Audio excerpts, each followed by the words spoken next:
నల్గొండ జిల్లా మున్నోడు కాన్సెప్ట్స్ కి చెందిన RRR బాధితులు ఇక్కడ పెద్ద రైతు ఒక పెద్ద మనిషి ఉన్నాడు కదా, అతనితో అడిగి తెలుసుకుందాం. ఏంది మీరు ఎందుకు అడ్డుకుంటున్నారు? మా పక్కలంగా 180 ఎకరాల భూమి ఉంది, ఒక పెద్ద పట్టిన దానికి ఆయన ఏమైనా చిన్న చిన్న ఎకరాలు 2 ఎకరాలు 3 ఎకరాలు 2 ఎకరాలు మొత్తం కింది పక్కన చూసుకొని మా భూములు లంగా దౌర్జన్యకపోతే మేము ఏమి చేసి బతకాలి?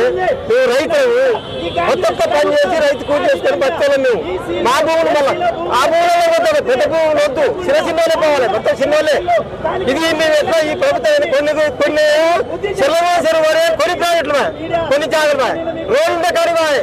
మేము ఏం బతి చేసి బతకాలి, ఎట్లా బతకాలి, ఏం కథ మా పాఠ్యం? ఈ సీఎం ఇది పద్ధతి కాదు. సీఎం ఇంకా తీసుకోవాలి.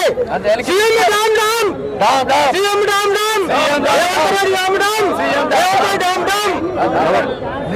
డామ్ డామ్. ఇప్పుడు నీకు నష్టపరిహారాలు ఇస్తున్నారు కదా, RRR వల్ల డెవలపింగ్ అవుతుందని రాష్ట్రానికి, దానికి లక్ష భారం ఏమిస్తారు సార్? ఏమిస్తారు మాకు? లక్ష భారం మాకు ఒక్కొక్క ఎకరం కొనాలంటే 1 కోటి రూపాయలు ఏం పోతాయి? లక్ష భారం ఉండే భూమి మొత్తం మనకి ఏం లక్ష భారం ఇస్తే మేము ఏం చేసి బతకాలి? రైతులు ఏం చేయాలి? మా పని మాకు ఇప్పుడు ఏం డిమాండ్ చేస్తున్నావు నువ్వు? ఏం డిమాండ్ అయినా మాకు ఎక్కడైనా ఏదైనా దారి చూపించాలన్నమాట. దారి భూమి మాకు కావాలి. మా భూమి వదులుకోము, మా ప్రాణాలకైనా వాడే అని వదులు మా భూమి.